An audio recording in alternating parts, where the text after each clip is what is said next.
La Côte d'Ivoire, maintenue sous embargo, c'est ce qui ressort de la résolution 2045 adoptée par le Conseil de sécurité à sa 6761e séance le 26 avril 2012. Jusqu'au 30 avril 2013, tous les États devront prendre les mesures nécessaires pour empêcher la fourniture, la vente ou le transfert, direct ou indirect, d'armes et de matériel connexes à la Côte d'Ivoire à partir de leur territoire ou par leurs ressortissants ou au moyen de navires ou d'aéronefs battant leur pavillon, que ces armes et ce matériel aient ou non leur origine sur leur territoire. Le verdict du Conseil de sécurité invite une fois de plus le gouvernement ivoirien à revoir sa copie, notamment au plan sécuritaire et humanitaire.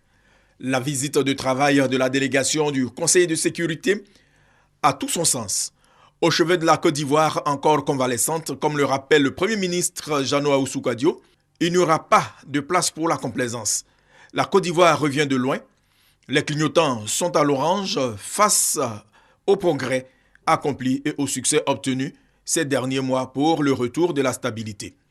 La tenue des élections législatives certifiées par le représentant spécial du secrétaire général de l'ONU, le règlement des problèmes de sécurité les plus urgents, le soutien à la reprise économique et le renforcement de la coopération internationale et régionale. Le Conseil de sécurité salue les efforts consentis par les Ivoiriens pour soutenir la réconciliation nationale, mais demeure préoccupé en raison de l'inachèvement de la réforme du secteur de la sécurité et du programme de désarmement, démobilisation et réinsertion DDR, ainsi que la circulation des armes. Toutes choses qui font peser une menace sur la stabilité de la Côte d'Ivoire et de la sous-région.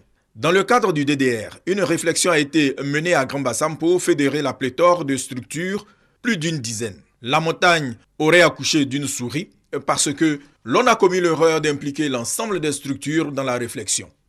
Au bout, il est quasi impossible de demander à ces structures de se faire harakiri au profit d'une autre. Or, ces structures sont en réalité budgétivores.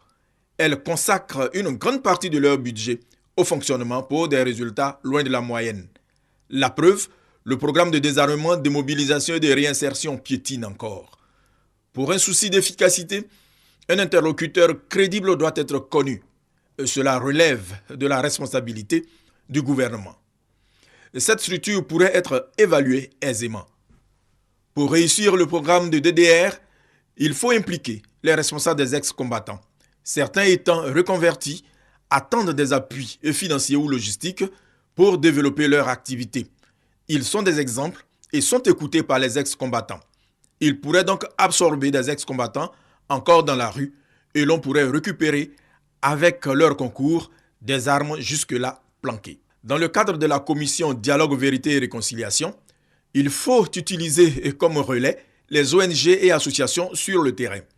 En mettant ces structures déjà actives sur le terrain, en mission auprès des populations, la commission Dialogue, Vérité et Réconciliation pourrait jouer un peu plus facilement son rôle de coordonnateur.